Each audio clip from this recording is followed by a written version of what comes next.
Hey, good evening, everyone tuning in from all around the world, Canada, USA, Long Island, the five boroughs of Brooklyn, Bronx, Manhattan, Staten Island, and Queens.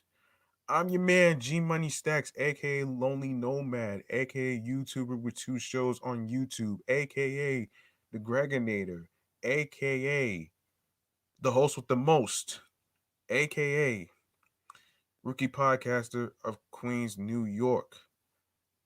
And you are now tuning into Meticulous Vibe Juice Podcast, episode 13. How about that?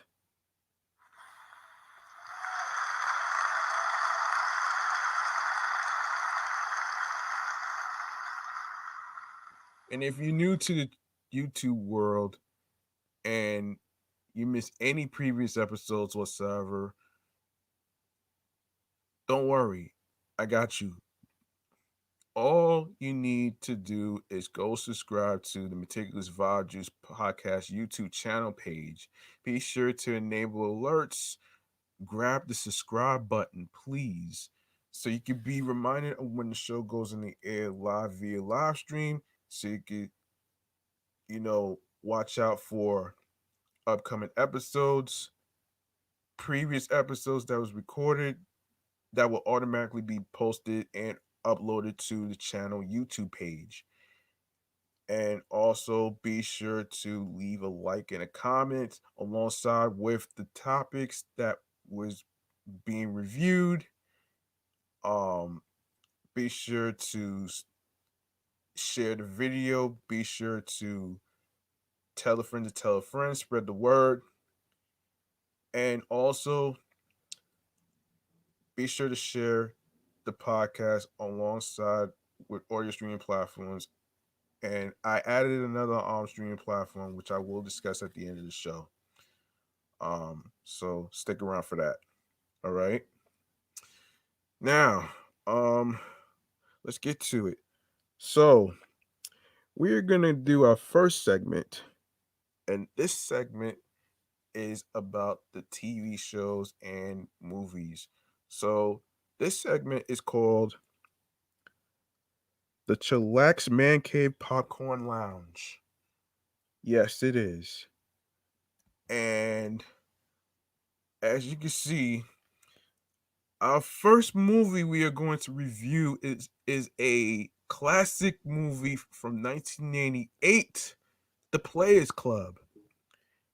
Okay, so The Players Club is a 1998 American dark comedy drama film and thriller written and directed by Ice Cube in his directorial debut.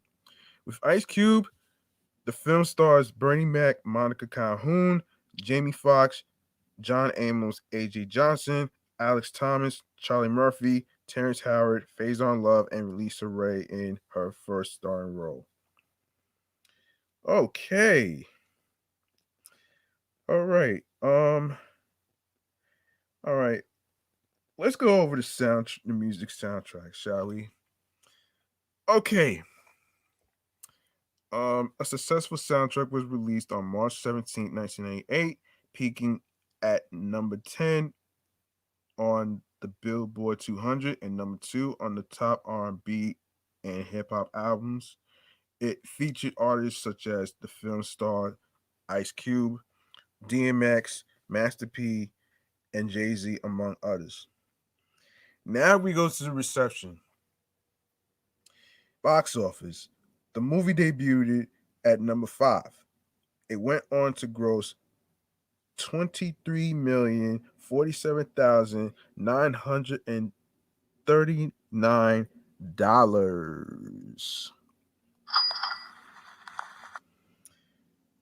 Domestic domestically, and 213,546 in foreign markets, for a total lifetime gross of 23,000 no, excuse me, 23,261,485 dollars.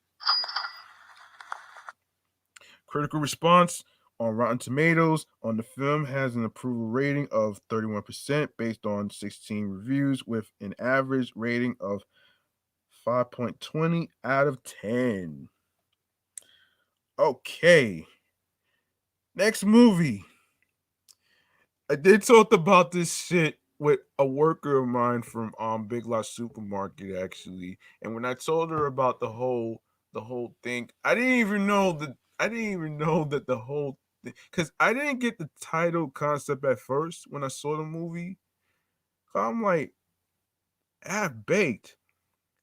I'm like, usually when a person says that it's half baked, it's usually referring to food, like the foods that you try to cook. But in this case, it has to do with comedy. So let's get into this. So, Half Baked is a 1998 American stoner comedy film starring Dave Chappelle, Jim Brewer, Highland Williams, and Guillermo Diaz.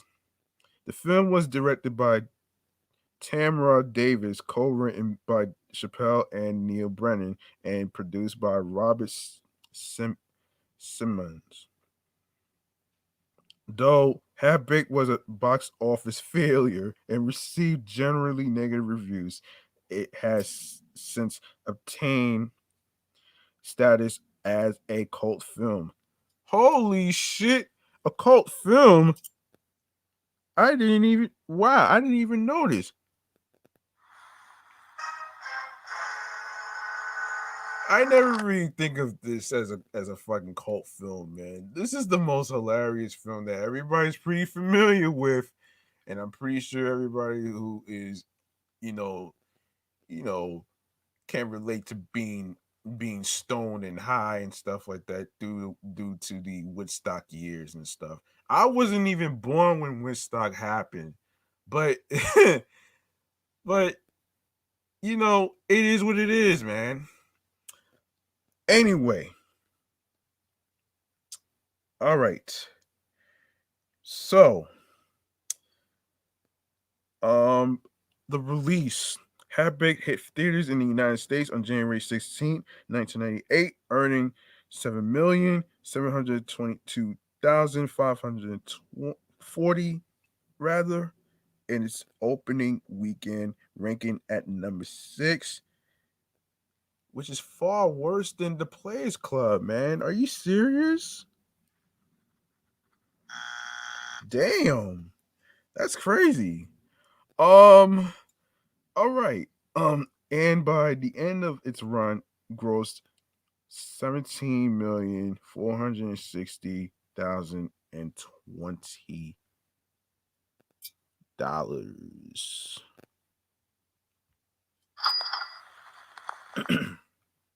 All right, we go to the critical response.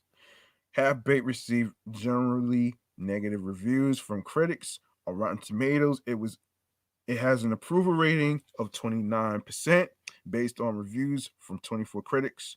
The website's consensus reads, in quote, "You have to be high to dig Half Baked, half baked production and scattershot sense of humor. Although maybe that was the point of this Dave Chappelle joint." On Metacritic.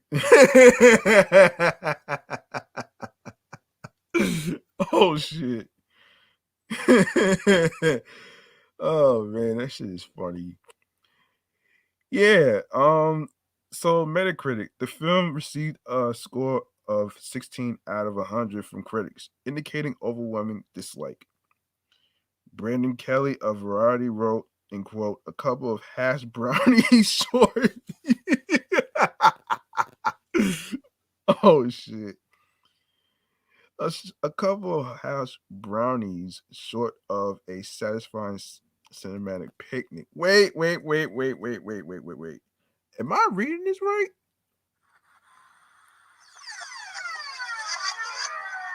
This person said a couple of hash brownies short of a satisfying cinematic picnic with far too few comic highs during the big screen Reefer Party. It has had several re-releases on DVD, and to this day, it is considered a cult classic. Wait. I'm gonna have to look up what cult classic really means because I'm having trouble understanding how is it a cult classic. Why put cult in front of the word classic? Why don't you just call it a classic? Why the hell would you put cult in front of there, man? What type of idiot would actually do this shit? Fucking morons. Man, listen. We're gonna go on. We're gonna go on to we're gonna go on to some favorite cartoon shows right here, man, that I'm actually been digging. But first, I remember when I was little and Beavis and Butthead would come on MTV. And that's exactly what we're gonna review today. So, Beavis and Butthead is an American adult animated comedy television series created by Mike Judge. The series follows the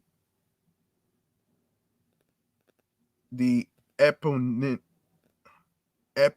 Eponymous, excuse me, Epo,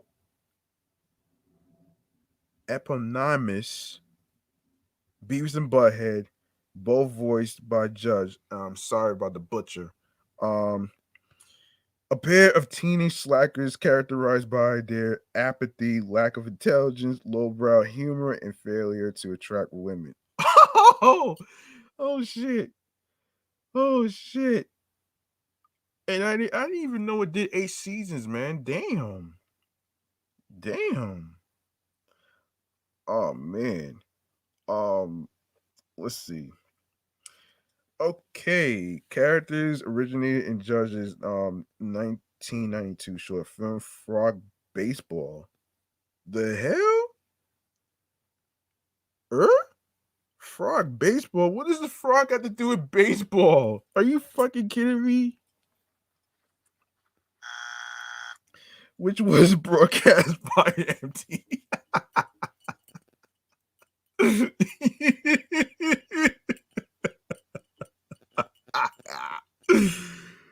Oh man. Oh shit, that's so funny.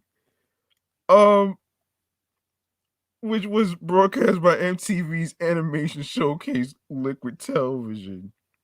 After MTV commissioned a full series around the characters, Beavis and Butthead ran for 7 seasons from March 8th, 1993 to November 28th, 1997. The series was revived with an 8th season airing on MTV from October 27th, 2011 to December 29th, 2011, but was canceled a second time following the season's conclusion. A second revival consisting of 2 seasons is scheduled to air on Comedy Central. During its initial run, Beavis and Butthead received widespread critical acclaim for its satirical, scathing scathing to be exact, commentary on society. Although its violent content generated controversy, the show's popularity spawned various related media, including the theatrical film Beavis and Butthead Do America. Oh, okay.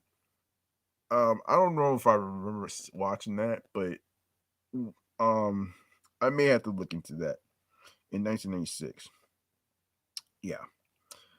A second film has also been announced for a streaming service, Paramount Plus. Um, okay. We're going to. I'm not even going to go over the premise. You guys probably know about the premise already, so I'm not even going to go over that already. You guys are more welcome to actually look up the premise yourself. So, we're going to go to the reception. Um, actually, actually, before we even do that, I didn't even know about the okay.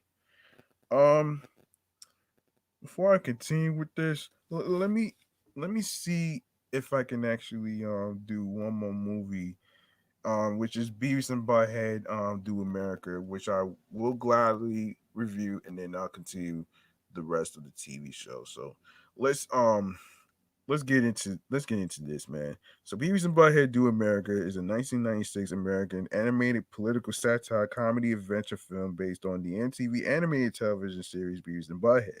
Co-written and directed by series creator Mike Judge. The film stars the regular television cast of Judge with guest appearance no guest performances by Demi Moore, Bruce Willis, Robert Stack, and Cloris Leachman. Leachman. Oh man. Yeah, anytime read someone's last name that's so strange and funny to me, this shit is so fucking ridiculously funny to me. But anyway, the film centers on Beavis and Butthead trying to find their stolen television, but later end up traveling across the country in an attempt to score while unknowingly becoming fugitives. Oh damn.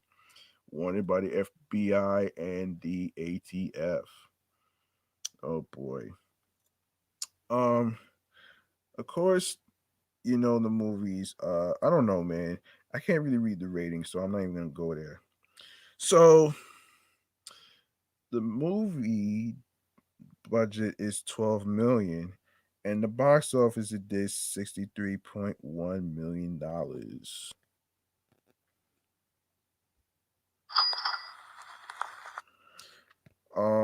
Okay. Previous offers by MTV to create a film version of Beavis and Butthead were rejected by Judge, but he eventually accepted one in 1994. When the film went into production, Judge and the show's staff halted production on the series while Judge and Joe Stillman wrote the script. They conceived numerous plot ideas, with Judge's being the one developed into the film. John Fritzl composed the film's score. Beavis and Butthead Do America was praised by critics and proved to be a major box office hit. The film premiered at the Man's Chinese Theater on December 15th, 1996, and it was received in the United States on December 20th, 1996 by Paramount Pictures, grossing $63.1 million in the United States, becoming the biggest highest box December box office opening in history until it was beaten um, the following year by Scream 2, and subsequently 1 week later by Titanic, although not the only time a feature film was based on an MTV cartoon. It is MTV's only theatrically released animated film to date. In February 2021, a sequel was announced for Paramount Plus. Okay. Hold on a minute here. Oh man, okay. Hang on a second, guys, as I take a drink.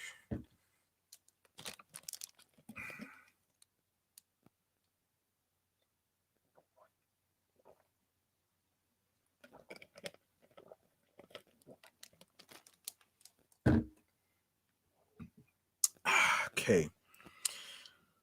Um, all right. Maybe I should go over the voice cast.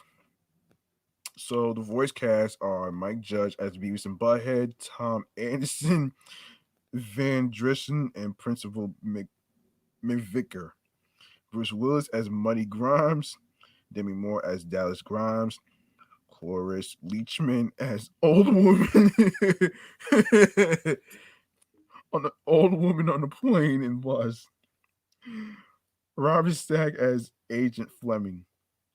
Other voice actors include Jacqueline Barba, Pamela Blair, Eric Bogosian, Christopher Brown, Tony Darling, John Dolman, Francis DeMaria, Jim Flaherty, Tim Guinea, Toby Huss, Sam Johnson, Richard Linklater, Rosemary.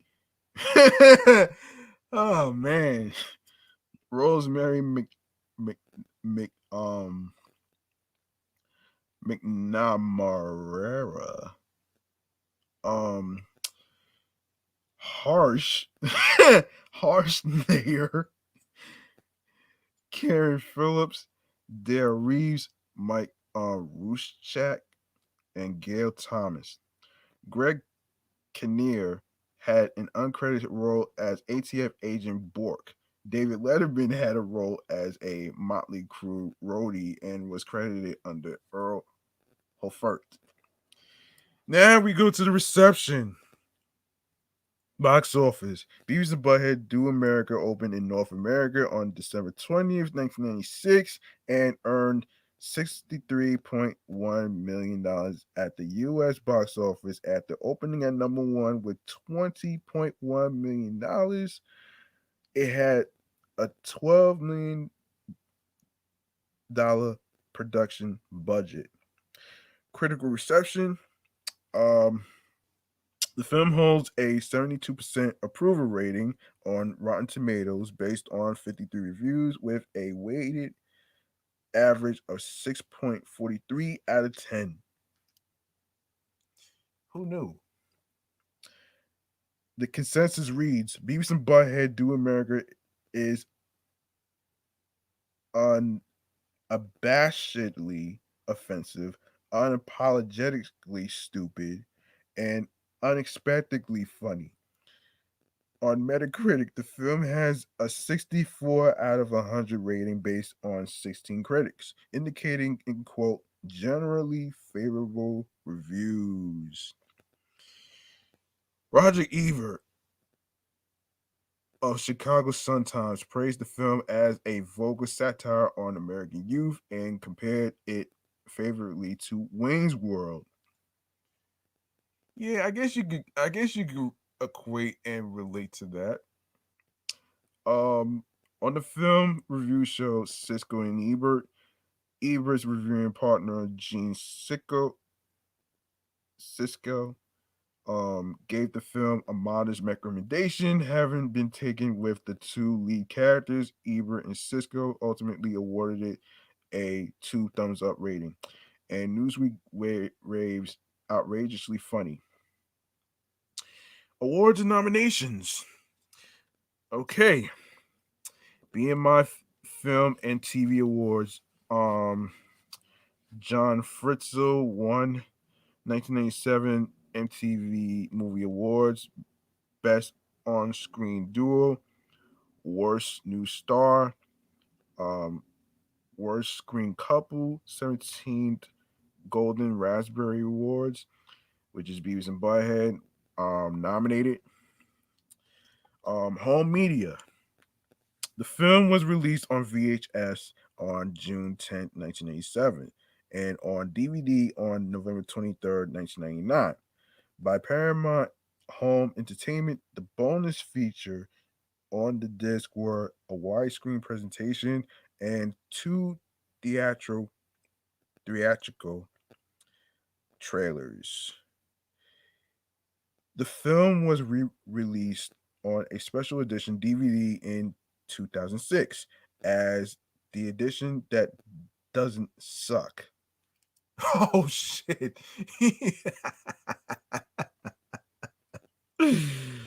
Oh man, forgive me folks for laughing. I really need some laughs right now, man, because of the whole Goat Lucy bullshit that I have to put up with.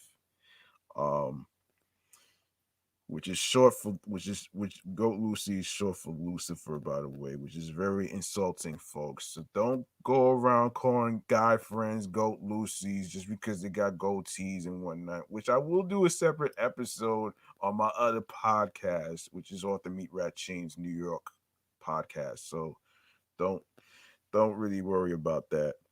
Um anyway, um it contained more in the way of bonus features such as audio commentaries, Spanish language tracks, more trailers. making of documentaries, and more. It lacks the deleted natural archive scene. In 2013, the edition that doesn't suck was re-released on DVD exclusively by Warner Home Video under a deal with Paramount. Oddly enough, Warner Brothers was Geffen's distributor until the Geffen company went bankrupt. Today, Warner Brothers holds home video distribution rights to all of Geffen Pictures' library. Now, as far as the sequel goes, um, in the years following, many fans rumored the possibility of a sequel or following up to the film, tentatively titled Beavis and Butthead: The Sequel or Beavis and Butthead 2. On August 31st, 2009, during the promotion of Extract, Mike Judge said he would like to see Beavis and Butthead on the big screen again. In 2019, Judge revealed that he has some ideas for a new film, saying there might be potential for a live action version of the show. On February 24th, 2021, ahead of the show's reboot set at Comedy Central, a second movie based on the series was announced for streaming service, Paramount Plus. As the first promotion for it, the announcement was made by the titular characters in a video released for YouTube on the page for Comedy Central. So this is more like a wait and see type of thing, folks. So we don't know when it's going to start filming. As far as like the voice actors, we don't know what year exactly is going to come out. So it's going to be a while. Um. Anyway, so the soundtrack. Um. I'm not. I'm not too familiar with all these songs, but um. I guess I could go over. I guess I could go over them. Let's see. So, um, let's see. So, singers from Beavis and Butthead Do America, a motion original motion picture soundtrack. Lesbian Seagull.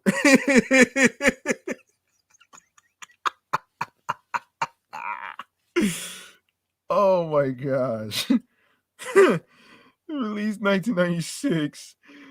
Love Roller Coaster released 1996. Ain't Nobody 1996 of November. Walk on Water 1996. Professional ratings. Source All Music. Um the rating is 2 stars. Entertainment Weekly C. Wow. So let's see.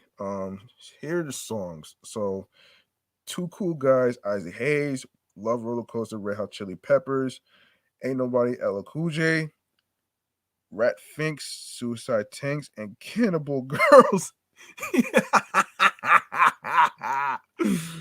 White Zombie. I didn't know zombies were white.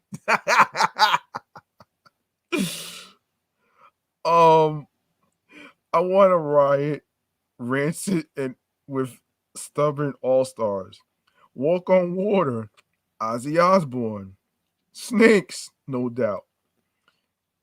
Pimpin' Ain't Easy, Mad Head. what is all? What is up with all these fucking funny ass names, man? Oh my gosh. Oh man. The Lord is a monkey.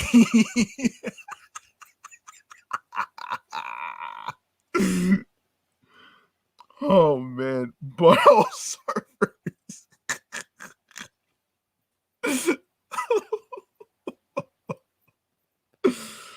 Oh man, white trash, Southern culture on the skids, gone shooting, ACDC, lesbian seagull. Oh man. Um Angelbert Humperdinck.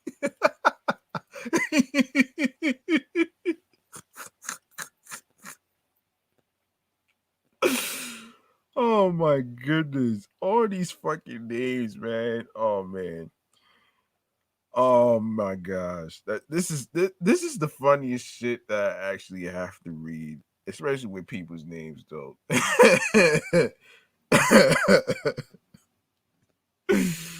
Okay. All right. Noticeably missing are mucha muchacha, the version of lesbian lesbian single. I didn't know there was lesbian singles and stuff. Oh man. Okay, Mr. Van Driesen singing and the score tracks performed by the London Metropolitan Orchestra, which was released on a separate album. Two Cool Guys, written and performed by soul funk musician Isaac Hayes, is a semi-parody of Hayes' Academy Award winning theme from Shaft. It incorporates the theme from the Beavis and Butthead television series as a rhythm guitar line, and series creator Mike Judge, who wrote the theme, is given a co-writing credit with Hayes in the soundtrack liner notes. The opening credit sequence, which the song features in, is a takeoff on popular 1970s cops movies and TV shows with Beavis and Butthead as hip ace slot Lothario detectives. The version of Ozzy Osbourne's Walk on Water is not the same version included in the film. The film used an earlier demo version, while the soundtrack itself contains a later revised version. The original demo, which appears in the film, can be found on Ozzy Osbourne's Prince of Darkness box set. Ozzy and co-writer Jim Valance both prefer the demo version heard in the film. Walk on Water was released as a single and peaked at number 28 on the Billboard's mainstream rock charts. Okay, as we continue with the TV show Beavis and Butthead, we're gonna go to the reception. All right, so all right, over its run, Beavis and Butthead received both positive and negative reactions from the public, with its combination of lewd humor and implied criticism of society. It became the focus of criticism from some social critics, such as Michael Medved, while others, such as David Letterman and the National Review, defended it as a cleverly subversive vehicle for social criticism and a particularly creative and intelligent comedy. Either way, the show captured the attention of many young television viewers and is often considered a classic piece of 1990s youth culture and Generation X. Trey Parker and Matt Stone, creators of South Park, cite the series as an influence and compared it to the Blues. In 1987, Dan Tobin of Boston Phoenix commented on the series' humor, saying it transforms stupidity into a crusade, forcing us to acknowledge how little it really takes to make us laugh. In 1997, Ted Drodowski of the Boston Phoenix described the 1997 Beavis and Butthead state as reduced to self-parody of their self-parody. Not sure what that means, folks. Um, in December 20, 2005, TV Guide ranked the duo's Distinct Laughing at number 66 on their list of the 100 greatest TV quotes and catchphrases. In 2012, TV Guide ranked Beavis and Butthead as one of the top 60s greatest TV cartoons of all time. Mike Judge himself is highly critical of the animation quality of earlier episodes. In particular, the first two, Give Blood, Blood Drive, and Door to Door, which he described as awful. I don't know why anybody liked it. I was burying my head in the sand. Oh wow. Oh boy, oh boy, oh boy. Should I even go over the I don't know if I should go over the controversy. Um I don't know if I should go over the controversy. I'm not too sure. Anyway, I'm probably not gonna read the controversial stuff. So yeah, I already went over the film already. So okay. Okay. So MTV Brand UK on July 28th, 2016, it was reported that VH1 Classic was to be rebranded as MTV Classic on August 1st, 2016, on the 35th anniversary of the original MTV, with a focus on the 1990s programming. Beavis and Butthead were a major part of this alongside Daria and Eon Flux at the launch. They were also a major focus in the promotion of the rebrand. Okay, revivals. I don't know if I want to really do this. Okay, why not? Why not go over it though? Um, hold on as I take a drink.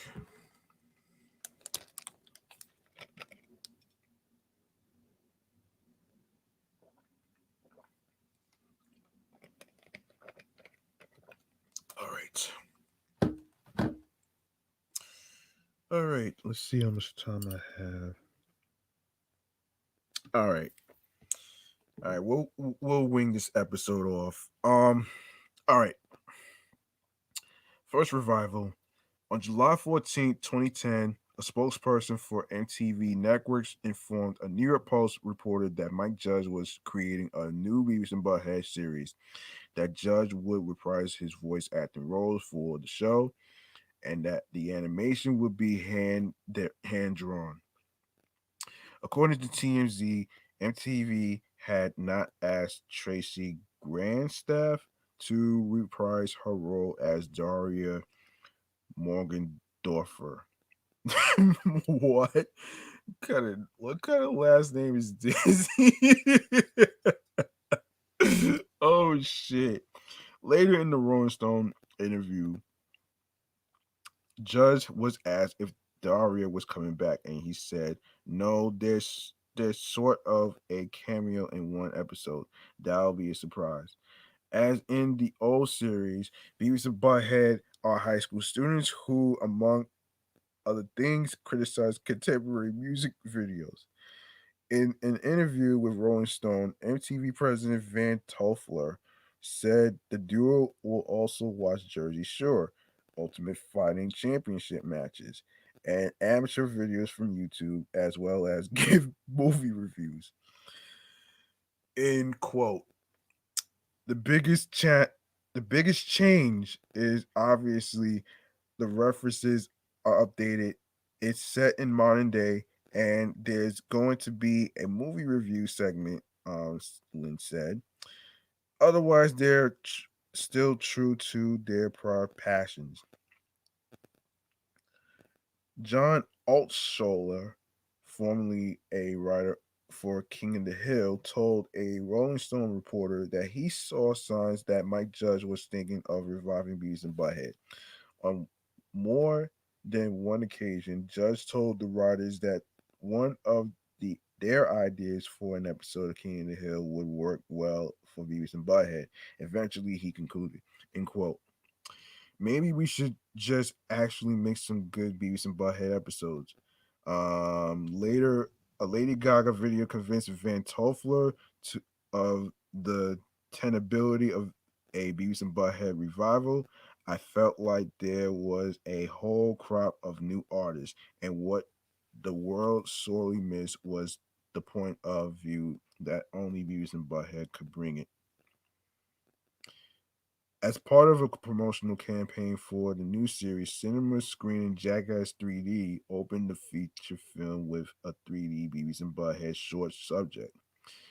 Months later, in the media presentation on February 2nd, 2011, MTV announced that the series would premiere in mid 2011. On July 21st, 2011, Mike Judge spoke and fielded questions on a panel at Comic Con International. A preview of the episode Holy Cornholio. The craziest catchphrase I ever heard of my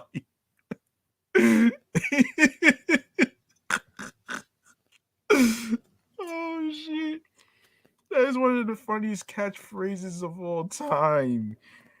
You can't take that away from these people, man. You know what I mean? This is fucking epic, man. Um anyway, um oh man, oh man, oh man. Oh shit. Yeah, yeah. Holy Cornholio was also shown. Just told Rolling Stone that at least 24 episodes, 12 half-hour programs will definitely air. It was initially rumored that Judge was working on 30 new episodes for the network. Hold on, hold on, hold on, hold on, folks.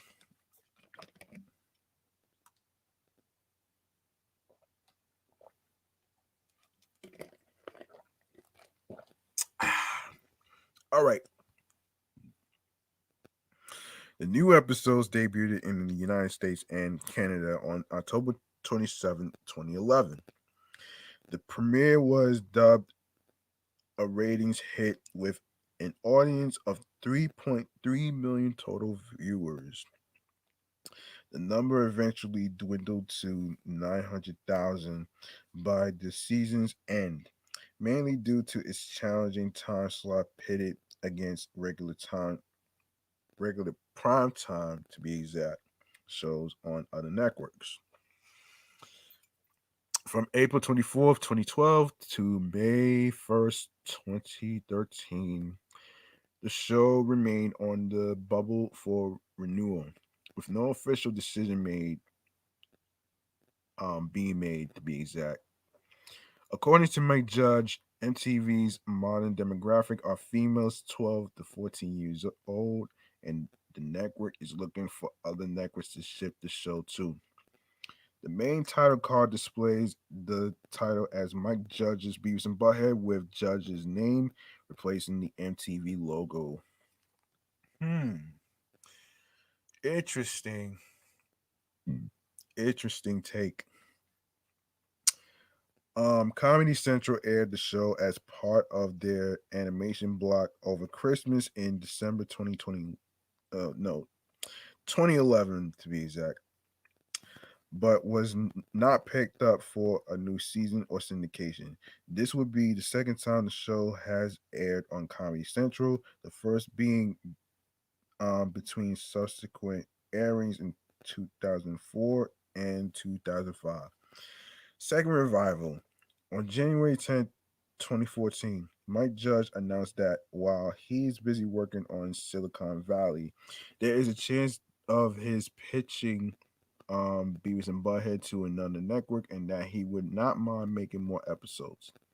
While giving an interview to Howard Stern on May 6th, 2014, Judge mentioned that the show's ratings on MTV were second only to Jersey Shore, but the show did not fit MTV's target demographic of young women, which is why the revived series has not been brought back on MTV. He also said that MTV was close to selling it to another network, but it became lost in deal stuff. On July 1st, 2020, Comedy Central announced it had ordered a second revival of the series consisting of two new seasons along with spin-offs and specials. In the new series, Beavis and Butthead will enter a whole new Gen Z world with meta themes that are said to be relatable to both new fans who may be unfamiliar with the original series and old. Mike Judge will return as the writer, producer, and voice actor for the series. It is expected to premiere sometime during the third quarter of 2021. On February 25th, 2021, Comedy Central released an exclusive teaser trailer for a new movie which would be exclusive to Paramount Plus. The teaser featured Beavis and Butthead in a Zoom call with the characters revealing we're making a movie and it's going to be on Paramount Plus before laughing at one another and saying, "You said Mount." A release date has yet to be revealed. Okay. I don't know if I should actually. Yeah, I'm not gonna go over the home video thing, man. So let's go to release media. All right. So what the hell is this? What the hell is this? Okay. From 1984 to 1996, Marvel Comics published a monthly Beavis and Butthead comic under the Marvel Absurd imprint by a variety of writers, but with each issue drawn by artist Rick Parker. It was also reprinted by Marvel UK, which created new additional material.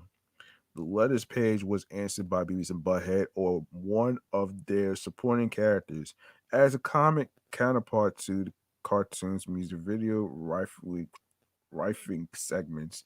They reviewed custom-made pages from other Marvel comics. In their review of a Ghost Rider comic, Beavis tries to avoid using the word fire to describe the character's fiery skull. Oh wow. Wow. Um, in the comic, minor characters like Earl, Billy Bob, Clark Cobb, and Mistress Cora. Really? Really? The last name is Anthrax? Are you serious? Oh, come on, man. Nah, nah, nah, nah, nah, nah, nah, nah. That can't be her real last name.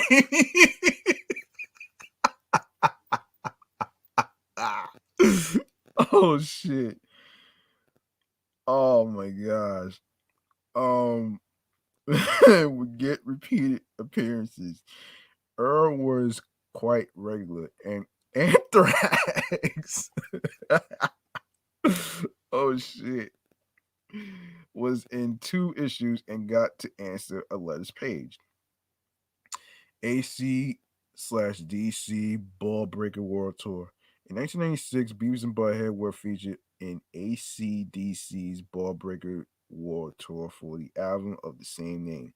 In it, both are backstage trying to meet the band and score some chicks. Both bang on the rehearsal door. A cartoony version of lead guitarist Angus Young appears behind the door and whistles for the ball breaker dominatrix featured on some of the promotional posters. She licks a mechanical drill. Oh shit. And throws her cape to obscure the screen. Wait. Am I reading this right?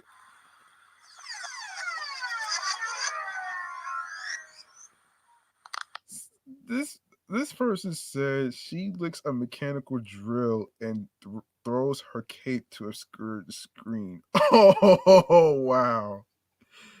Okay, both Beavis and Butthead are head screaming moments before the band appeared on stage.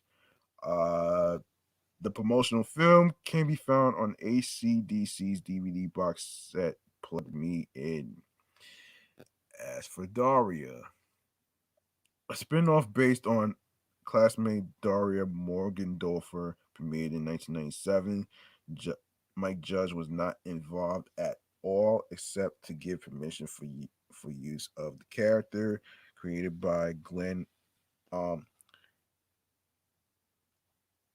Eichler and designed by Bill Peckman. The only reference to the original show is Darius mentioning that Lawndale Lawndale cannot be a second Highland unless the uranium is the drinking water here too. Oh shit. Video games. I didn't even know they had video games of Beavis and Butthead. I had no idea about that. Um, MTV's Beavis and Butthead, a set of games released by Viacom New Media for the Game Gear, Genesis, and Super NES in 1984, which I did not know that came out. All three games featured music composed by Gua. Talking MTV Beavis and Butthead, this game rules. A handheld LCD video game released by Tiger Electronics in 1994. Beavis and Butthead and Virtual Stupidity, a graphic adventure game released for Windows 95 in 1995. A PlayStation port was released exclusively in Japan in 1998, featuring dub voice acting by um, Atsushi Tam- Tamura and Ryo Tamura from o- Owarai duo London Boots. London Boots. Oh man.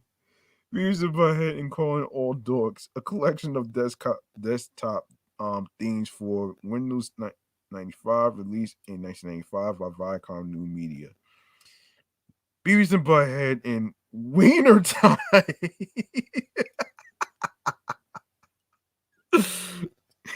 wait, wait.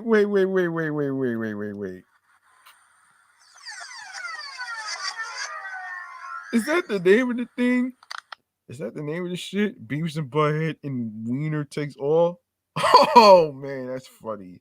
A Beavis and Butthead themed trivia game by Viacom New Media, released as a PC Macintosh compatible CD-ROM in 1986. Beavis and Butthead and Little Thingies, a mini game collection released for Windows 95 and 1996, featuring four mini games from the previous release, Virtual Stupidity, and three new ones. Beavis and Butthead, a coin-operated video game developed by Atari Games for a 3DO interactive multiplayer-based hardware. The game underwent location testing in 1996, but was released due to poor reception. Beavis and Butthead and Screen Records. Oh, damn. A collection of screensavers released for Windows 95 in 1987. Beavis and Butthead. Um, wait a second. Beavis and Butthead bung hole in one. A Beavis and Butthead theme golf video game released for Windows 95 by GT Interactive Software in 1998. Beavis and Butthead, an overhead action game released by GT Interactive Software for the Game Boy in 1988. Beavis and Butthead Do Hollywood, an unreleased 3D action game that was being produced by GT Interactive Software. Okay, it was announced for the PlayStation in 1998. Beavis and Butthead Do You, a graphic adventure game released by GT Interactive Software for Windows 95 in 1999. Um, so the album, hold on a second, man. I don't know why. So the album, right? A CD, The Beavis and Butthead Experience, was released featuring many hard rock and heavy metal bands such as Megadeth, Primus, Nirvana, and White Zombie. Moreover, Beavis and Butthead do a duet with Cher on "I Got You, Babe." Oh wow! By the way, which is probably one of the episodes of Family Guy actually sampled that. So anyway, um, so um, okay, and a track by itself called "Come to Butthead."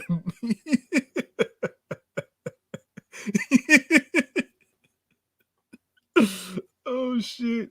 Okay, the track with Cher also resulted in a music video directed by Tamra Davis and Yvette Kaplan. Now, okay, the Beavis and Butthead duet with Cher on "I Got You, Babe" was released as a single in the UK, Australia, Europe, and the US. The UK CD had a special limited edition sticker to promote the Beavis and Butthead experience available with the release. On January 15th, 1994, the song charted at number 35 in the UK charts and stayed on the charts for 4 weeks. On December 4th, 1993, the song charted on the official Billboard charts in the US, peaking at number 8.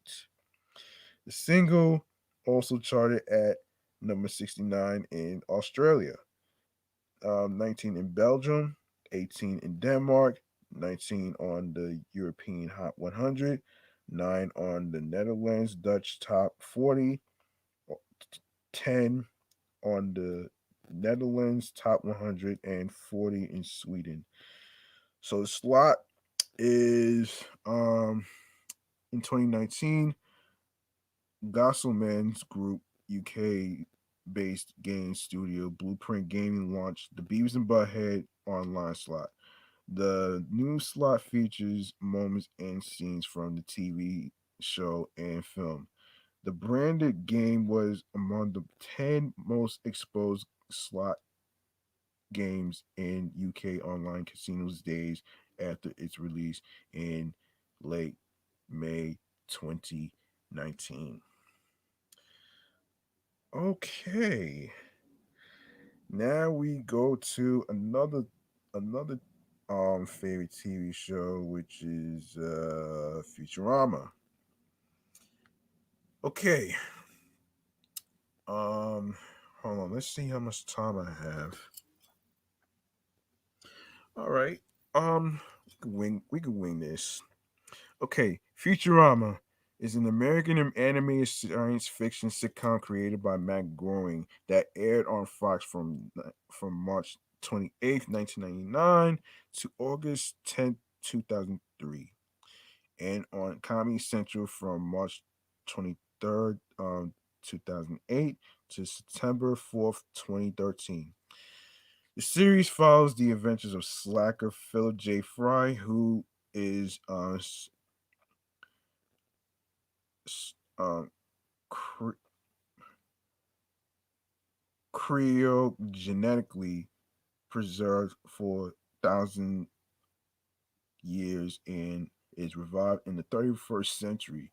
Fry finds work at an interplanetary planetary interplanetary delivery company, working alongside the one-eyed Leela and robot Bender.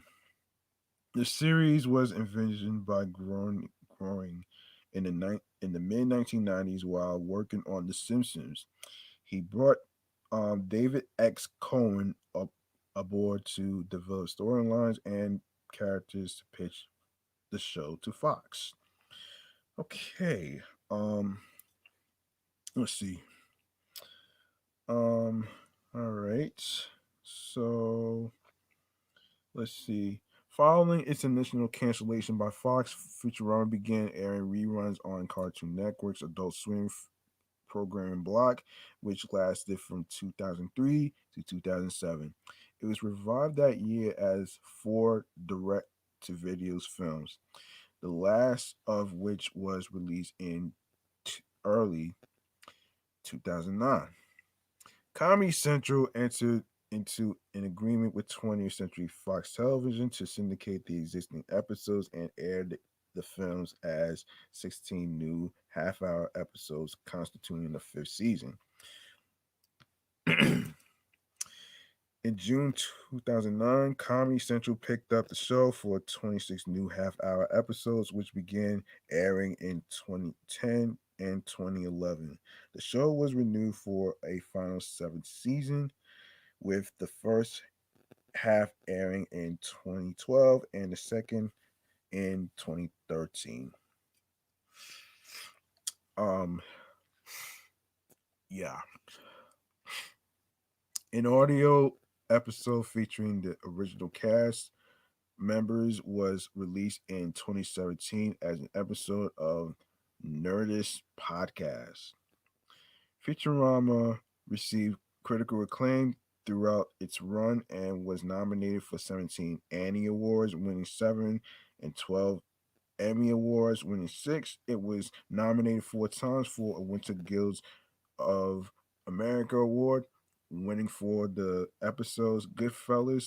No, excuse me, Godfellas to be exact, and The Prisoner of Benda.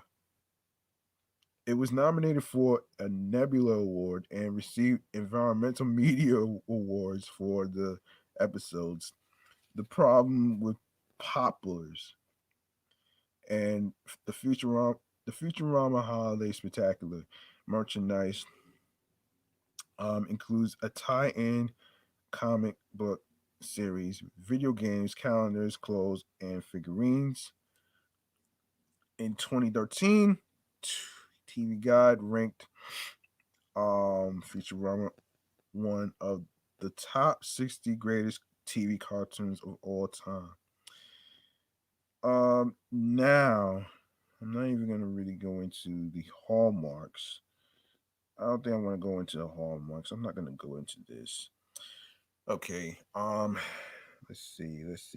I'm not even gonna go into all this cancellation shit. Um. Okay, so we go to the reception, legacy, and achievements. Okay. All right. Here we go. All right.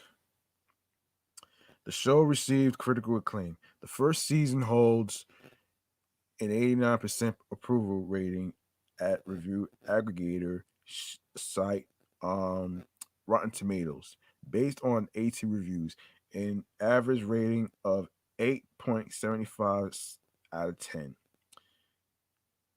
The critical consensus reads, in quote, "Good news, everyone. Futurama is an inventive, funny, and sometimes affecting look at the world of tomorrow." Season 5 holds a rating of 100% based on 7 reviews and an average score of 8.6, no, yeah, 8.67 out of 10.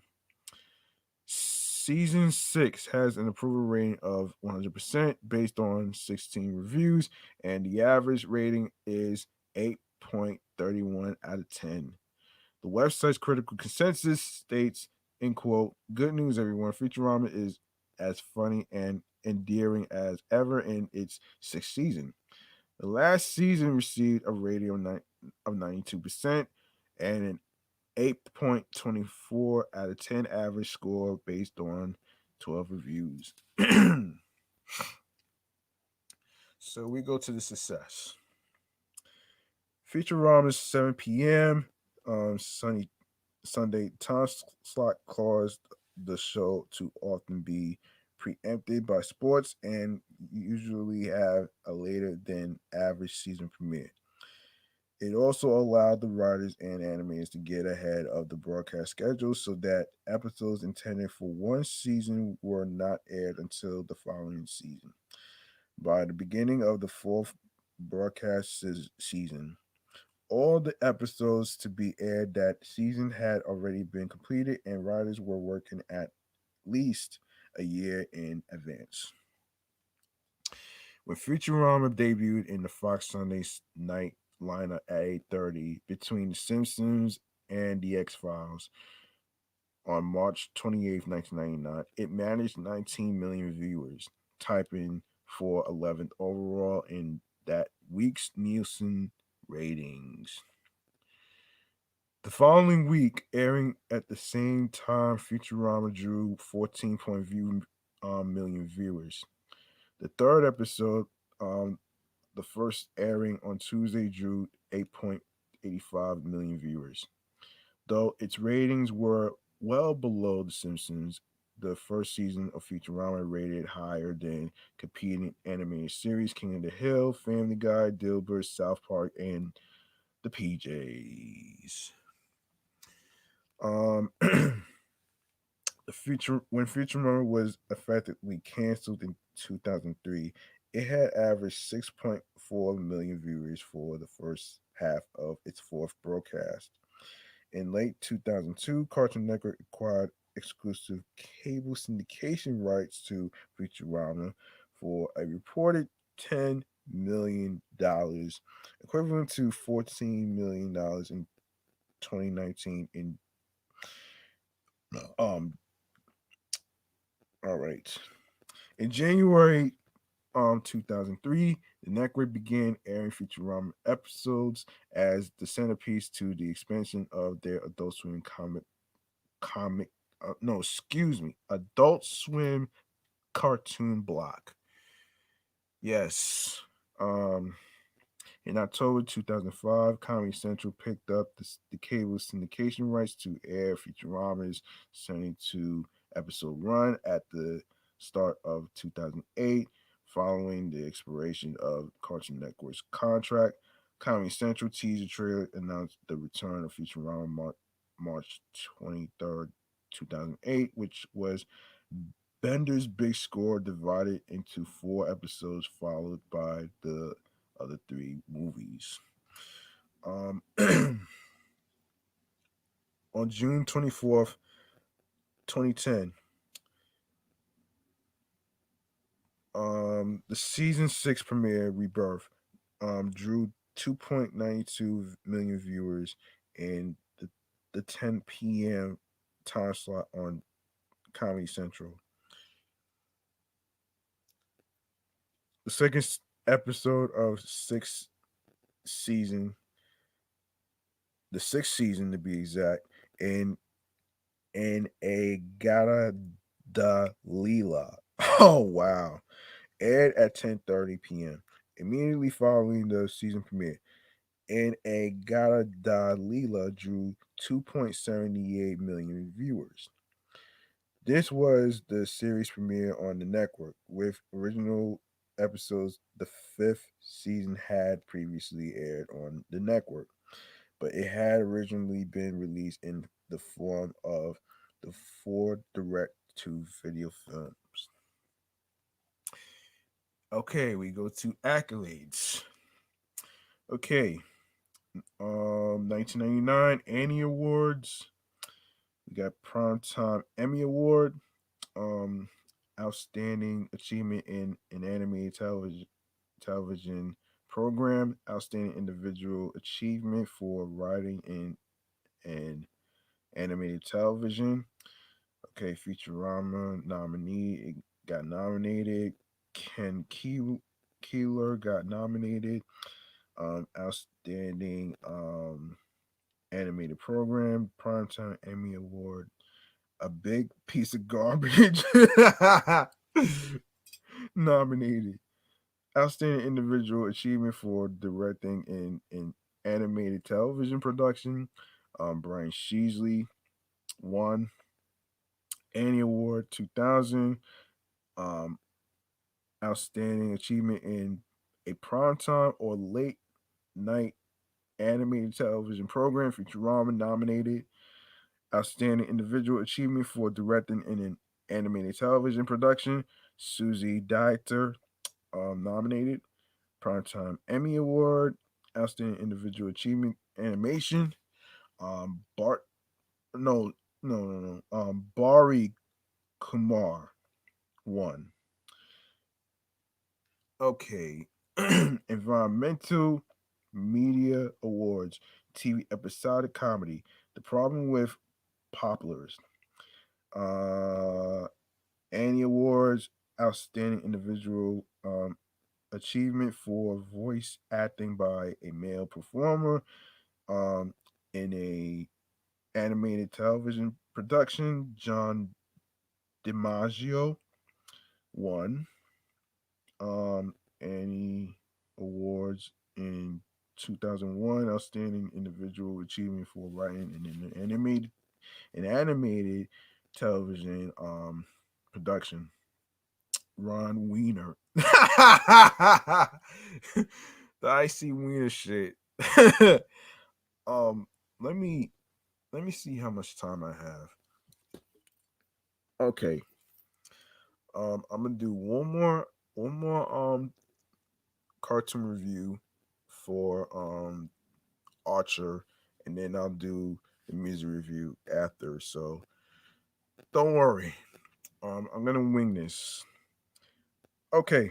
Outstanding achievement in a primetime or late night animated television production. Futurama nominated. Ron Wiener won. Oh shit. I can't believe his last name is Wiener. Primetime Emmy Award, Outstanding Individual Achievement in Animation, Outstanding Animated Program. Rodney um, Cloden won. Outstanding Animated Program. Amazon Women in the Mood nominated. Primetime Emmy Award, Outstanding Animated Program. Roswell That Ends Well won. Annie Awards, Outstanding Directing in Animated Television Production. Rich Moore won. Futurama nominated Best Animated Television Production. Music in an Animated Television Production. Ken Keeler nominated. Um, Writing in Animated Television Production. Um, Patrick Veron nominated. Uh, Jurassic Park nominated. Writers Guild of America, Animation Ken Keeler won. The Sting nominated. I Want My Hands Back nominated. David A. Goodman nominated. Nebula Award, Best Script, Primetime Emmy Award. Writers Guild of America nominated. Uh, Ben's Big Score. Um, just bear with me, folks, as I'm trying to get through this. Any award, Best Home Entertainment Production, The Beast with a Billion Backs. Oh shit! Into the Wild Green Yonder won. Ben's Big Score won. Michael Rowe nominated. Futurama nominated for Best Animated Television Production. Outstanding Writing in an Animated Television Production.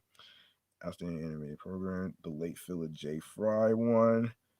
Outstanding Voiceover Performance. Maurice LaMarche. Um, and Orson Welles won. Uh, Best Writing in an Animated Television Production. Annual Awards. Josh Weinstein nominated. Editing in a Television Production. Paul D. Calder nominated. Environmental Media Awards, TV Episodic Comedy, the Futurama Holiday Spectacular one, Ken Keeler one, Patrick Veron nominated, The Tip of Zoidberg, The Tip of Zoidberg nominated, Maurice LaMarche won, 2012. Okay, Eric Horsted nominated. Eric Rogers nominated. Futurama won. Lewis Morton won. Paul D. Calder nominated. Josh Weinstein nominated. Meanwhile, nominated. Maurice LaMarche nominated. Lewis Morton nominated. Michael Rowe nominated. Patrick Verone nominated. All right. Okay. So in January 2009, IGN named Futurama as the eighth best in the top 100 animated TV series at 2010 San Diego Comic Con International Guinness World Records presented Futurama with the record for current most critically acclaimed animated series. In 2020, Rolling Stone ranked it as the 39th best science fiction television show ever. Well, let me see. All right, I'm not gonna get through all this stuff, but I want to get to Archer because it's almost midnight, so I have to really do my best to get through this. So anyway, so Archer we go is an American adult animated sitcom created by Adam Reed for FX. The show follows the exploits of a dysfunctional intelligence agency led by Sterling Archer, voiced by H. John Benjamin, who also plays Bob from Bob's Burgers on Fox 5, by the way, folks.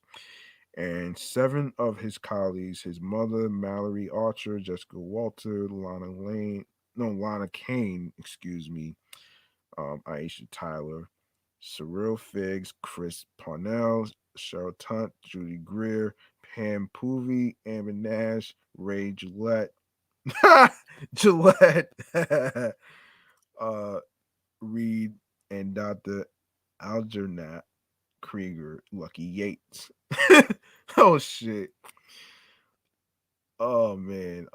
Archer's history is distinguished by continual reinvention, evolving from the standard setup of a workplace sitcom mocking spy film to an anthropology with a self-contained mythologies. The show returned to its spy parody roots post 10th season. Okay. What else? We're gonna all right, let's read this. Reed conceived Archer shortly after the cancellation of his Adult Swim comedy Frisky Dingo. Oh wow. His experience vacationing in Spain and the influence of media franchises such as the James Bond series shaped his vision of the show. Some of the hallmarks include pop culture, reference heavy humor, rapid fire dialogue, and meta comedy. After no, Archer's limited animation style draws visually from mid-century comic art. Actors record their lines individually, and the show regularly employs a recurring cast for supporting characters since its premiere on September 17th, 2019. 118 episodes of the show have aired. New episodes of Archer have been broadcast on sibling network FX, FXX since 2017, with the 12th season set to premiere on August 25th, 2021. Can't wait to check that out. Archer has received positive reviews from critics and won awards, including 4 Primetime Emmy Awards and 4 Critics' Choice Awards.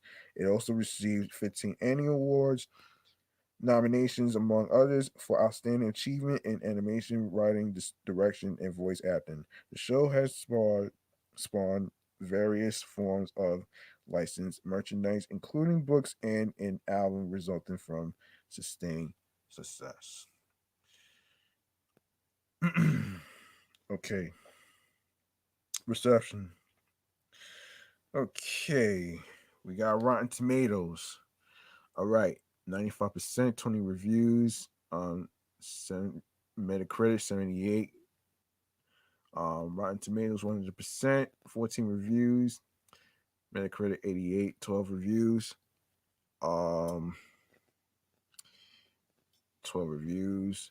91%, 8 reviews. 75 um on the Metacritic, 6 reviews. 95%, 21 reviews for Rotten Tomatoes. Not applicable. 3 reviews. 91%, 11 reviews, 78, 5 reviews for Metacritic, 100%, 13 reviews, Rotten Tomatoes 72, 6 reviews.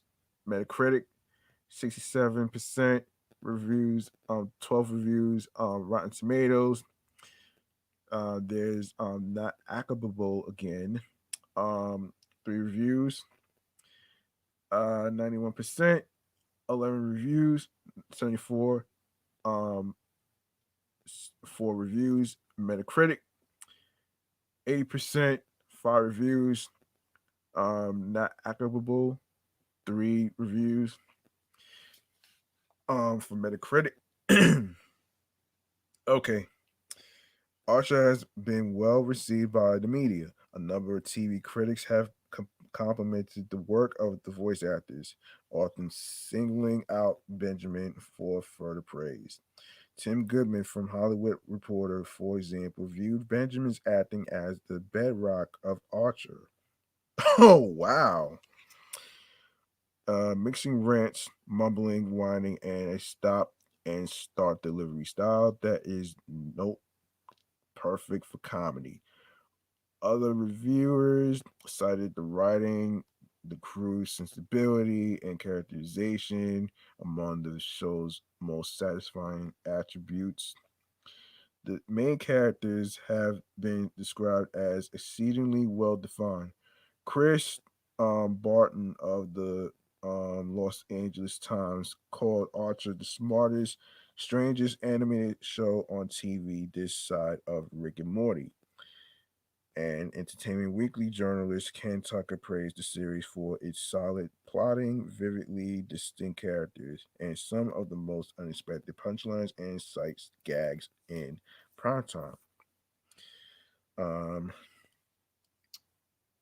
Archer's artistic reinvention is an principal topic of discussion among critics. Some journalists felt these arcs provide the show greater creative license to explore deeper within itself. While the comedy received positive feedback for staying true to form, end quote, in the service of something much grimier and at once totally fresh in early seasons. Later Archer episodes have been subjected to criticism as the tone of emphasis of the show evolves. Okay, the by the eighth and ninth seasons, some critics believe that despite having greater visual appeal, Archer too often sacrifices narrative continuity and humor through increasingly predictable and uninspiring writing. The series has been included on a number of best of lists. TV Guide ranked Archer among the 60 greatest TV cartoons of all time, and the show placed within the top 10 on Entertainment Weekly's 25 greatest animated TV series. Similarly, the New Yorker in a non-ranked rundown of 2014's most noteworthy programs called Archer Good, counter programming for every horrible thing in the news. Yeah, so we go to accolades. Primetime Emmy Awards, a outstanding voiceover. H. John Benjamin nominated. Archer won. Um, Archer nominated. Archer 2011 nominated for Annie Awards. Critics' Choice Television Awards. Okay. So basically, Archer, Chad Hurd, H. John Benjamin, Judy Greer, Jessica Walter, all got nominated. Archer won. Uh, Comedy Awards, Critics' Choice Television Awards. Archer nominated. Jessica Walter.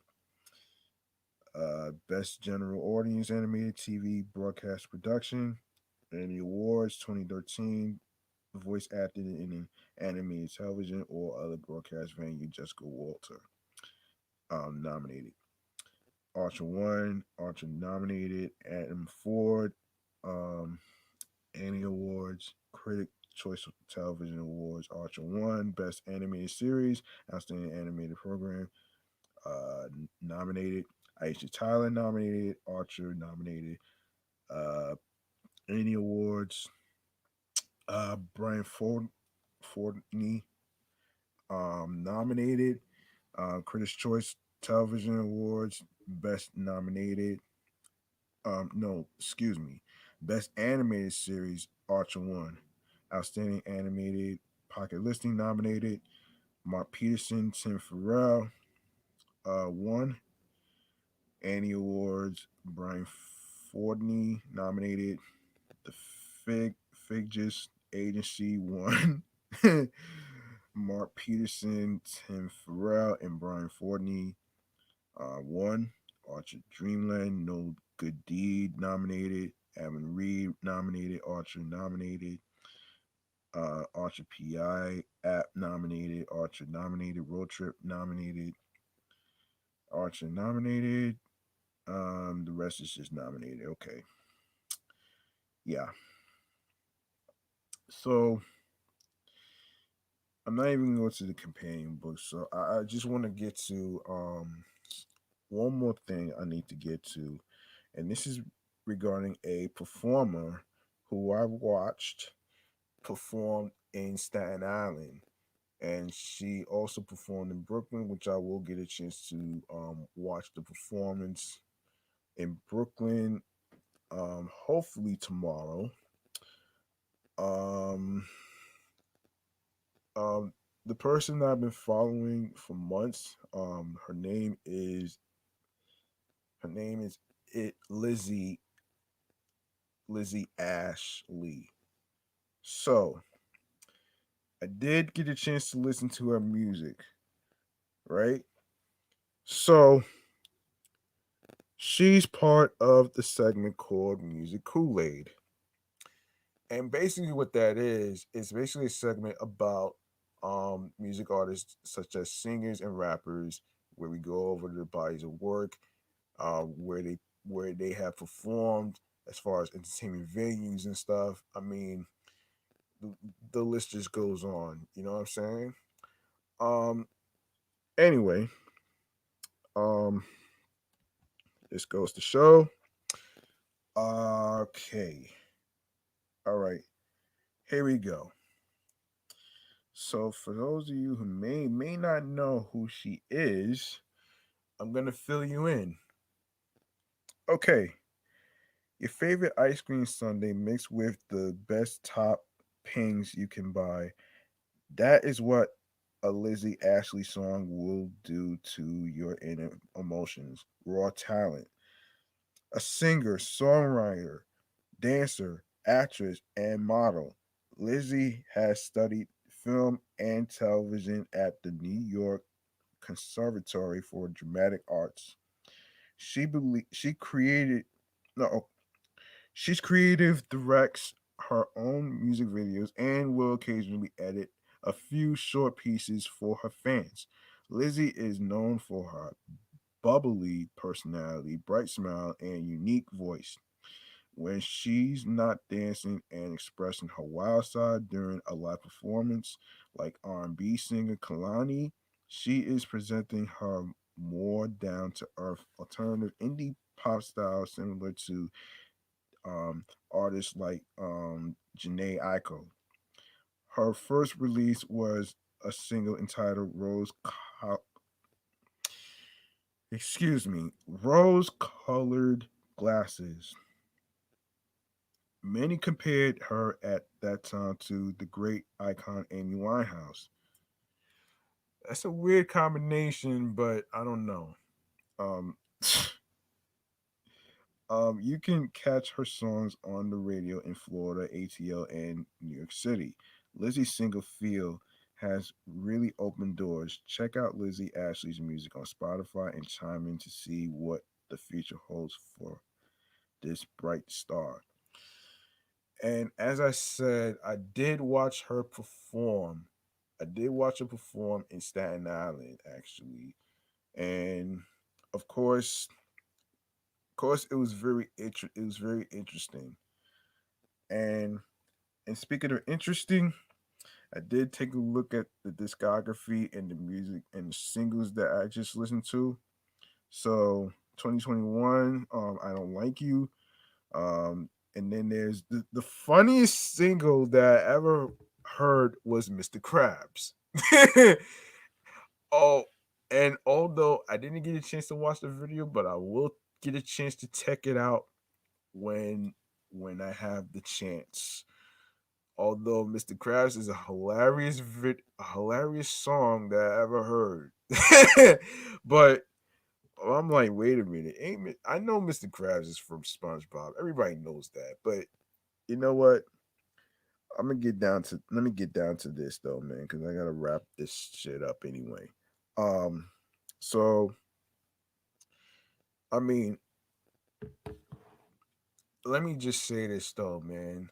As I watch Lizzie Ashley perform on stage at the entertainment venue, it's time for Hip Hop New York City, right? Which is hosted by Uncle Ralph McDaniels from Video Music Box. Um, I gotta say, man, I really enjoyed the performances by Lizzie Ash, and the singles and the music, the albums and stuff. I really enjoyed it though, man, because it really kind of you know it really helped me through some tough times, actually, if you will. It's like one moment I'm in a it's like one moment I'm in a dark place, but her music is like a representation of seeing the light at the end of the tunnel. So it really, really, really, really hit me hard. So overall, classic, lit, and a masterpiece. The same goes with the TV shows and the movies. They're all masterpieces and classics and stuff. Those are the things I enjoy. So Lizzie Ashley, um, I really enjoyed your music, and it really touched me through the heart and my soul. And if you want to learn more about Lizzie Ashley, you could also follow her on Instagram, which is Lizzie Ash Music. All right, that's Lizzie Ash Music on Instagram. I'm not sure about her Twitter, but you could follow her on Instagram as well, which is Lizzie Ash, and you could tune into her music, of course, and also be able to watch her perform in Brooklyn as well. I do have a I do have a way for you guys to actually watch this. It's a link for Twitch, and it goes by the name of the channel called Behind the Rhyme, and you could look up Behind the Rhyme in the TV or in the Instagram search engine. When you see it, you click on it, you click on the page, and it's going to take you to the Twitch link that it will basically show the performers in Staten Island, the Bronx. I didn't get to watch the Brooklyn one yet, but um, you get the gist of this. Um, there's another there's another one actually. That there's another way you could actually watch the performances and stuff. I have a YouTube subscription that I just subscribed to where they have. Let me look this up. Um, hold on, folks.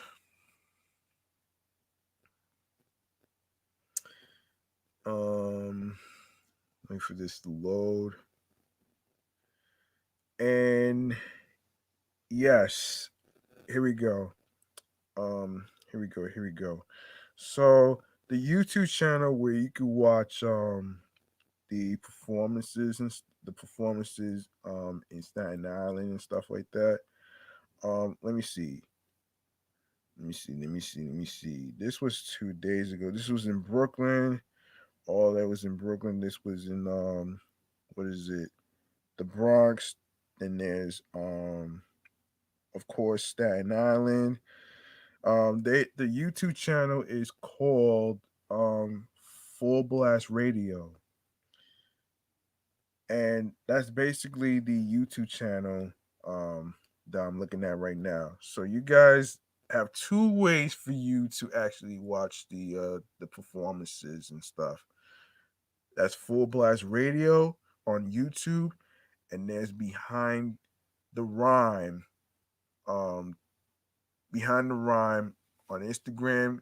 Go to the Twitch link so you can watch the video, the full video and stuff like that. Um, and by the way, they the people had some issues with sound, so you're gonna hear like in and outs of sound. So just letting you know, I didn't mind it too much. Um, but as long as I was able to watch the performances and stuff, so that's what really kind of got me glued. So as I wrap up this show, like I said, man, with the TV shows and the movies and stuff, and including Lizzy Ash, who is also a good um um I would say my most favorite music artist so far though that I ever watched on Instagram Live, of course YouTube and stuff.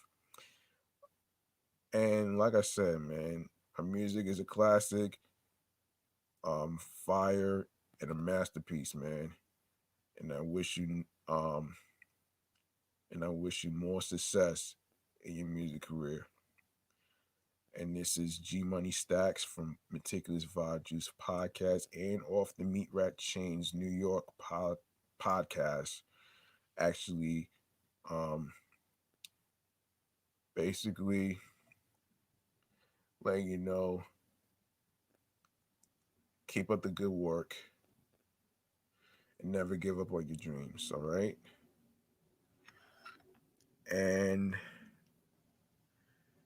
you know, keep keep going on your music journey. I'm not gonna give up. You're not gonna give up because it's all about doing what makes you happy. You know what I'm saying? It's not about pleasing everybody. It's about pleasing you. I mean, you got to ask this question though. Are you doing this to please other people, like your friends, your family members, or are you doing it for you? Because if you answer you're doing it for yourself, then that's exactly, the right answer.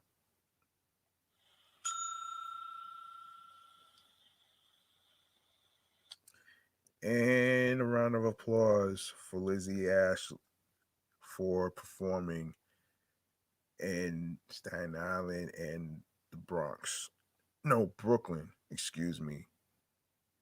Um, I really enjoyed her performances. Keep up the good work, man. A round of applause for Lizzy Ashley. And you can also follow her on Instagram, Lizzy Ash Music.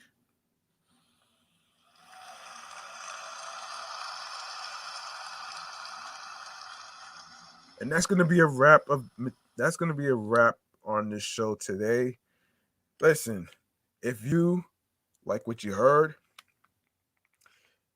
feel free to show some love by making a charitable donation to my Cash App, which is $ G Money Stacks 555.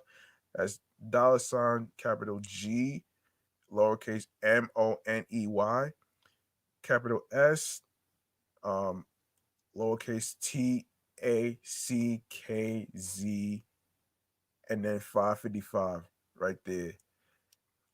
It's not about the um amount of it's not about having a lot of money to actually, donate. It's not about breaking the bank to make me happy. It's about doing your best and what you can afford.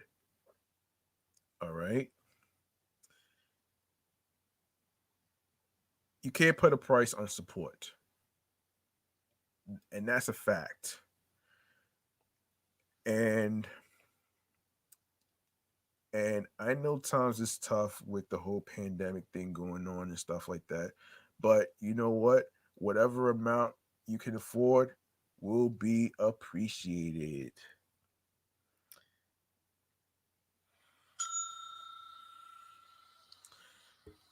Um so listen, you can follow the show, Meticulous Vibe Juice Podcast, on Instagram alongside with my other social media handle on Instagram, of course, which is Off the Meat Rack Chains New York podcast, which I just finished my 60th episode whatsoever. So you guys can check that out. I just dropped episode 58 on streaming platforms. Make sure you guys check that out. I will drop episode 59 on Monday and 60 on Wednesday. All right. Now, we're gonna go to the streaming platforms on the go with Meticulous Vibe Juice podcast episodes where you can listen to. Uh so let's get into this. Um let's get into it. So, um hold on a minute. Let me add something. Let me add something real quick. Okay. All right, hold on. All right, here we go. Okay, so streaming platforms choices where you can listen to Meticulous Vibe Juice podcast episodes. And it goes like this. We are on Anchor. We're on Audible. We're on Amazon Music. We're on Breaker. We're on Deezer. And I just added another streaming platform, which is Listen Notes. We're on Podchaser. We're on Podfriend. We're on Pocket Cast. Be sure to leave a 5-star rating on Pocket Cast and Podfriend. Let us know what you thought about the episodes, including this one. Uh, and and tell us how you feel about it. And and we're gonna have more episodes and more reviews to come in the future. So stick around. All right. So we are on Player FM. We're on Podcast Addict. We're on Reason FM. We're on Spotify. We're on Stitcher. We're on TuneIn Radio / Alexa. Also, be sure to not forget to listen to the episodes on Google Podcasts. We are on iHeartRadio, #1 app for music, radio, and podcasts. And also, don't forget to follow me on Live. I know I said I was going to do an experiment on recording the podcast episode so that way people that's following me on Live can actually get an idea on the type of shows that I'm doing. So I haven't set up a schedule quite yet, but hopefully by sometime in the beginning of the week, I will try to actually record on Livid. That way you guys can get an idea of what I'm doing as far as me being a podcast host, alongside with me using StreamYard with YouTube live and direct. get to know me overall as a whole, not based on somebody who talks about a person's reputation and shit. It's not about that, man. Anyway, and don't forget to subscribe to the YouTube channel Meticulous Vibe Juice Podcast, and be sure to enable alerts alongside with grabbing the subscribe button, and to so you can be reminded of when the show goes on the air live via live stream, alongside with leaving a like, comment on the episodes, along with the topics, uh alongside with tell a friend to tell a friend, spread the word, share the no, excuse me, share the videos, and be sure to download your favorite episodes. It helps the show grow alongside with the amount of plays on Anchor. Let's hope we could get more than 1K out of this, because the more content you create, the more success you're gonna get. Doesn't matter about those people who are being so fucking negative. It's not about them. This is about you and your growth. You know what I'm saying? And that's basically how I feel about that. And you know, also, um, don't forget to don't forget to tune in for upcoming episodes, previous episodes that was previously recorded, that will be automatically downloaded and uploaded to the channel YouTube page. And for more video content along with the episodes, and do the same with my other YouTube channel page, which is G Money Stacks 555, which is where you can see um the Off the Meat Rat Change New York podcast episodes on there. Uh and be sure to take a listen and watch. It really mean a lot to me. And do the same with Meticulous Vibe Juice Podcast YouTube channel page. Be sure to watch all the episodes. All the episodes. All right. And that's gonna conclude this show, man. I really enjoyed creating content for you guys out there, for you guys that's actually you know appreciative to me, for you to pay attention to the episodes that I drop, and for you to spread the word. And I'm gonna do it again with the third podcast coming soon. um I'm not sure what date to be exact, so I will let you know with some updates on both of my podcast pages and primary handle, of course, which is G Money Stacks 555 in Queens, New York. So, without further ado, man, thank you so much for tuning in and listening with me on this Saturday. Um, and this is basically a makeup to you guys because of my work schedule and stuff. So thank you so much for listening, rocking with me, and I hope to see you guys in the next episode. And don't forget to reach out to your loved ones, man. You know what I'm saying? Because mental health is important. I mean, that person could be fine on the outside, but that individual might not be um fine on the inside. That person might be going through something. So you want to try your best to be there for that person. And on top of that, um, be sure to, reach out to your friends, your loved ones. Um, and of course, be sure to um, there is no good time to reach out to somebody, and you don't have to wait for May of Mental Health Awareness Month every year to reach out to somebody. And there is no good time to reach out to somebody.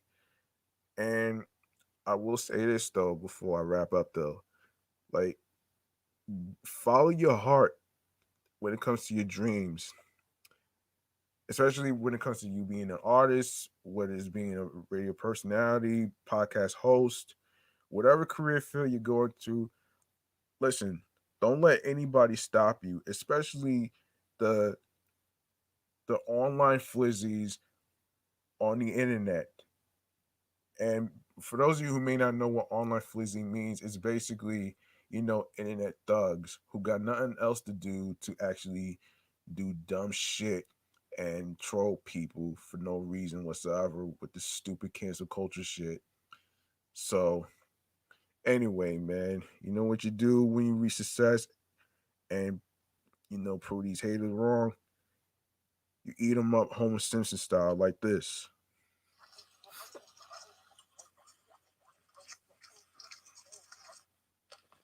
That's right. You picture them as food that you like to eat. You know what I'm saying? I really appreciate you guys, man, for rocking with me as the solo podcast host. Um and hopefully I'll be able to in the future maybe I might consider getting co-hosts and stuff. So anyway, man, that's gonna do it. I'm G Money Stacks. Thank you for rocking with me, and be sure you be safe.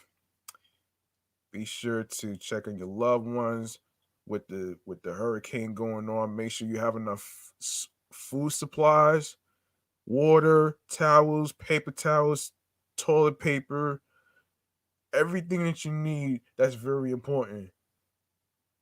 And I hope you guys get through this hurricane storm um together. We will get through this, because at the end of the day, the fact of the matter remains is New York is resilient. We are hopeful. We are um, we're positive. We have unity, and of course, when it comes to art, you have creativity. And I'm clocking out. Peace and one love, everybody, and have a good night.